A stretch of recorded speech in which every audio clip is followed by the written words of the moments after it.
Chairman. Huwag mo akong ganun-ganun na sa tenga, uupakan kita. Maniwala ka sa akin. Tapos papunta tayo sa DOH and PNP. Apo, Senator Padilla? salamat po, Chairman. Sundan ko lang po yung tanong ni Senator Raffy. Kasi dapat automatic yung Chairman pagka may dalawang partido doon sa harap mo. Kakausapin mo pareho, di ba? Di ba, bakit naman ang pinakinggan mo lang, yung amo lang, hindi mo kinausap yung isa? Di ba automatic yun, pakikinggan mo yung dalawang partido? Kasi nga po, Mr. Senator, wala naman, maganda naman po yung dating ni Mr. Ruiz. Wala naman pong panganong pinwersa si Nanay LB na Tumakas na nga. Tumakas na nga eh. Hindi nga po namin alam, sir, na may ganun nangyayari kay Nanay LB. Di ba sinabi ka mo nung amo na tumakas? Tumakas nga daw po kasi ang sabi niya, kaiba na yung ginagawa niya sa tindahan. Wala na daw pong... Kaya nga, pinakinggan mo yung amo pero hindi mo pinakinggan si nanay. Ay hindi na nga po nagsalita. Sumama na rin po siya kay Mr. Ruiz eh.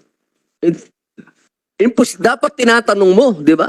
Di ba tinanong mo dapat? Di ba automatic yon pagka sa barangay, tatanungin mo yung dalawang partido. Di ba? Di ba ano po yan? Yan ang SOP? Ay yun po lang, sir, talaga ang naging pangyayari po sa barangay. Hindi, parang sinasabi mong hindi mo ginawa yung trabaho mo. Eh, ginawa ko po, sir, dahil... Hindi mo kinausap. Di ba ang trabaho ng chairman, pakinggan mo yung dalawang partido? Ay wala nga po sinasabi si Nanay LB. Hindi mo nga tinanong. Tinanong mo ba? Tinatanong po namin, hindi po siya... Tinatanong mo si nanay. Hindi po naimik. Nay, tinanong ka ba ni chairman? Tinanong kayo, nung nandun kayo. Po, hindi po. Ano lang? Basta lang po, sabi ko, ako pong nagsalita, sabi ko, Chairman, pa-check po yung gamit ko. Baka po, sabi nila, nagnakaw po ako doon. Nagsalita ka po, nay. Opo. Oh. Chairman, nagsalita. Madami po kami doon, Senator, kaya po alam po ng lahat na hindi po naimik po si Nanay LB.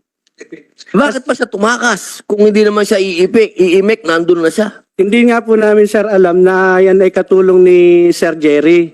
Ang pagkakikita ko po sa kanya, akala ko po yung naligaw na taong grasa. Kasi nga po si Nanay LB, talagang medyo madumi yung kanyang katawan po. Hindi, alam mo na nga na hindi na nga siya taong grasa dahil dumating na nga yung amo di ba? Dumating na nga Ang ano dito, chairman, hindi mo ginawa yung trabaho mo. Dapat kasi, tinanong mo din siya kung ano po ba ang sitwasyon, ba't kayo nandito sa barangay. Natural yun yun ang una mo dapat ginawa, chairman. Huwag mo akong ganun-ganun na sa tenga, uupakan kita. Maniwala ka sa akin.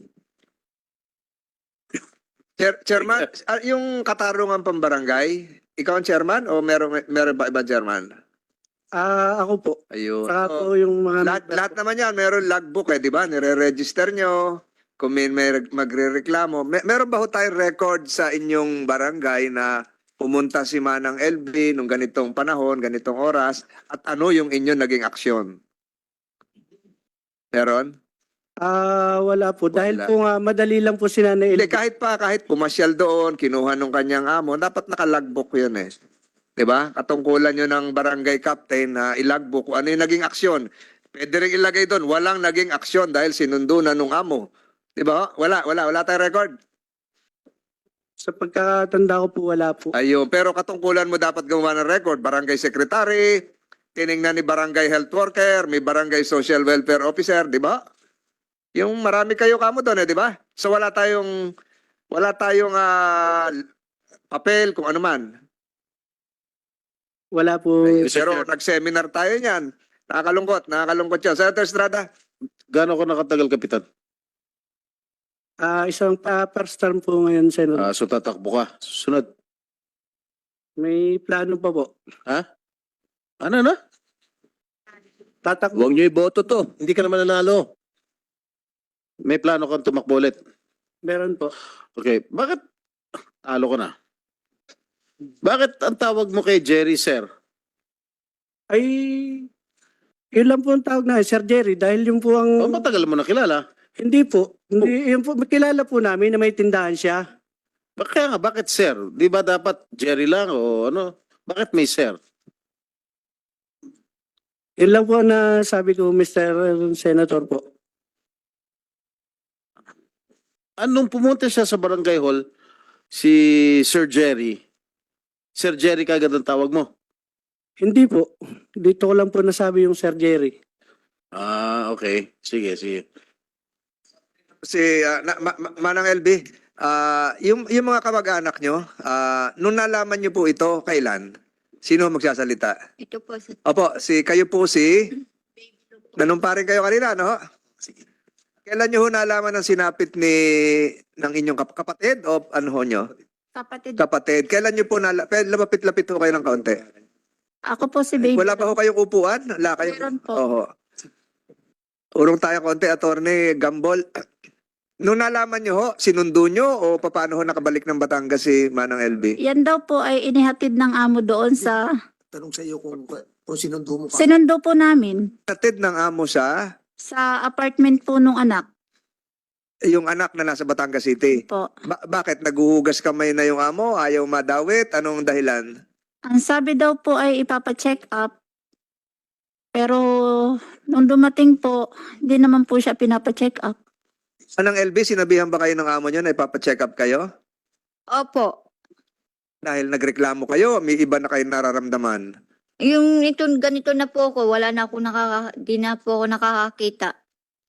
Ang sabi niya po sa akin ng amo ko, "O, at LB, mag-ayos-ayos ka ng gamit mo at ipapacheck up kita sa Batangas." Pinacheck up po kayo? Hindi po. So iniwan kayo doon sa anak, Opo. gating doon sa anak, sinundo kayo ng kapatid nyo. Opo. Paano nalaman ng kapatid nyo na nandun na kayo? Gumawa po ng paraan po yung katulong Yung- sa bahay ng anak. Para makontak yung kapatid nyo. Noon Opo. lang kayo nagpangipangita. Opo. Tapos kinupkup na kayo ng mga kapatid nyo. Opo. Tapos dinala na kayo sa ospital.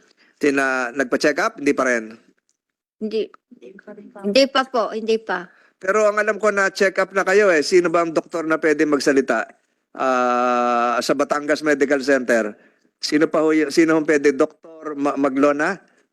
Ano ho ang kalalagayan ngayon ni Manang LB? Sa pagsusuri nyo po, mamaya kukunin ng committee ito lahat ng mga medical certificates na sang-ayon sa inyong pag-check up. Nagka-check up tayo ng buto, nag-check up po tayo ng ulo, nag-check up tayo ng mata, nag-check up din po tayo ng dental. Ano po ang nakita nyo po? Good morning po, Mr. Chair. Upon examination on June 29, 2023 at 3:25 p.m., the patient came in the ER, and then with the complaint of domestic abuse. Time of incident is unknown, date of incident is unknown, place of incident is unknown. Upon physical assessment po, sir, there were multiple healed facial scars, cauliflower ear na bilateral, multiple healed neck scars, multiple healed scars on the upper extremities, and multiple healed scars on the bilateral legs po, sir. So ang ibig sabihin, minaltrato. On the case of the patient, sir, we can't corroborate if it is because of ano po, sir, of abuser. Pero those were our findings po, sir. Na may mga scar, bali ang tadyang, bali ang buto, bali ang ribs, ano ba? Upon initial assessment po, sir, is physical exam lang po, sir. The patient came in for ano lang po, medical legal assessment lang po, sir. Nabasa ko lubugang shoulders. Sa ano po, sir? Sa Ikaw ba sir ang nag-examine? on the initial assessment po, sir, on June Ikaw- 29 Ikaw ang nandun sa ER. ER po, sir. Tapos yung ibang specialized examination. Sa mata. Happened last Tuesday po, sir. Oh, sino po yon? Sino po yon? Kayo po, Doktora Irene Oloroso. Good morning po, Your Opo, Honor. ganda- Yes po. ka. We saw the patient. I saw the patient last August 15. Ophthalmologist po kayo. Opo, yes so, po, Your Honor. August 15, bago Yes. lang. So, yung dalawang mata, Last week po. lagot ang retina, Actually, may Your Honor, trauma. yes po. Yung left eye po niya, thysis bulbae na po, no? May Wala sabihin nun sa... shrink na po yung mata, non-functional na, non-seeing eye na po talaga. Dahil po sa Pwede po, natural po yun o may... may mga other causes din po, but it could also be trauma. Pero pwede din Ano ba ibig sabihin ng trauma? Pinupok? Pwede pong accident, no? Pwede pong nabutas siya previously, tapos hindi na na-repair. Tapos kusa na lang siyang nag-shrink.